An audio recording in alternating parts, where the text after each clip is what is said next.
شروع اللہ کے نام سے جو بڑا مہربان نہایت رحم والا ہے۔ مومنو، ان لوگوں جیسے نہ ہونا جو کفر کرتے ہیں، اور ان کے مسلمان بھائی جب خدا کی راہ میں سفر کریں اور مر جائیں یا جہاد کو نکلیں اور مارے جائیں تو ان کی نسبت کہتے ہیں کہ اگر وہ ہمارے پاس رہتے تو نہ مرتے اور نہ مارے جاتے۔ ان باتوں سے مقصود یہ ہے کہ خدا ان لوگوں کے دلوں میں افسوس پیدا کر دے، اور زندگی اور موت تو خدا ہی دیتا ہے، اور خدا تمہارے سب کاموں کو دیکھ رہا ہے۔ اور اگر تم خدا کے رستے میں مارے جاؤ یا مر جاؤ تو جو مال و متاع لوگ جمع کرتے ہیں اس سے خدا کی بخشش اور رحمت کہیں بہتر ہے۔ اور اگر تم مر جاؤ یا مارے جاؤ خدا کے حضور میں ضرور اکٹھے کیے جاؤ گے۔ اے محمد صلی اللہ علیہ وآلہ وسلم، خدا کی مہربانی سے تمہاری افتاد مزاج ان لوگوں کے لیے نرم واقع ہوئی ہے، اور اگر تم بدخو اور سخت دل ہوتے تو یہ تمہارے پاس سے بھاگ کھڑے ہوتے۔ تو ان کو معاف کر دو اور ان کے لیے خدا سے مغفرت مانگو، اور اپنے کاموں میں ان سے مشورت لیا کرو، اور جب کسی کام کا عزم مصمم کر لو تو خدا پر بھروسہ رکھو، بے شک خدا بھروسہ رکھنے والوں کو دوست رکھتا ہے۔ اگر خدا تمہارا مددگار ہے تو تم پر کوئی غالب نہیں آ سکتا، اور اگر وہ تمہیں چھوڑ دے تو پھر کون ہے کہ تمہاری مدد کرے؟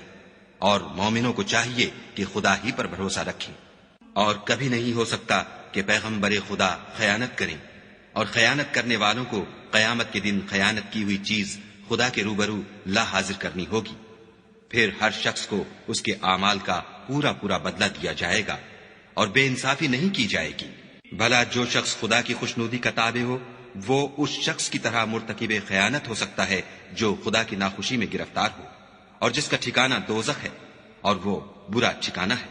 ان لوگوں کے خدا کے ہاں مختلف اور متفاوت درجے ہیں، اور خدا ان کے سب اعمال کو دیکھ رہا ہے۔ خدا نے مومنوں پر بڑا احسان کیا ہے کہ ان میں انہی میں سے ایک پیغمبر بھیجے جو ان کو خدا کی آیتیں پڑھ پڑھ کر سناتے اور ان کو پاک کرتے اور خدا کی کتاب اور دانائی سکھاتے ہیں۔ اور پہلے تو یہ لوگ صریح گمراہی میں تھے۔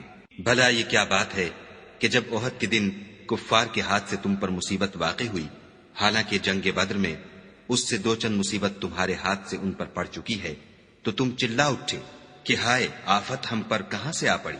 کہہ دو کہ یہ تمہاری ہی شامت اعمال ہے کہ تم نے پیغمبر کے حکم کے خلاف کیا، بے شک خدا ہر چیز پر قادر ہے۔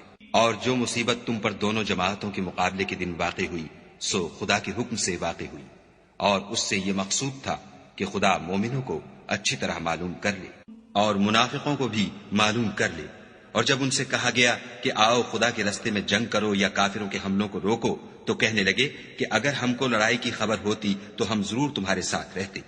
یہ اس دن ایمان کی نسبت کفر سے زیادہ قریب تھے۔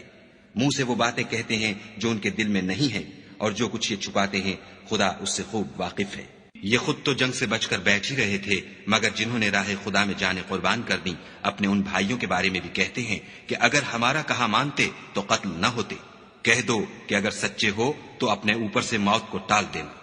جو لوگ خدا کی راہ میں مارے گئے ان کو مرے ہوئے نہ سمجھنا، وہ مرے ہوئے نہیں ہیں بلکہ خدا کے نزدیک زندہ ہیں، اور ان کو رزق مل رہا ہے۔ جو کچھ خدا نے ان کو اپنے فضل سے بخش رکھا ہے اس میں خوش ہیں، اور جو لوگ ان کے پیچھے رہ گئے اور شہید ہو کر ان میں شامل نہیں ہو سکے ان کی نسبت خوشیاں منا رہے ہیں کہ قیامت کے دن ان کو بھی نہ کچھ خوف ہوگا اور نہ وہ غمناک ہوں گے، اور خدا کے انعامات اور فضل سے خوش ہو رہے ہیں، اور اس سے کہ خدا مومنوں کا اجر ضائع نہیں کرتا۔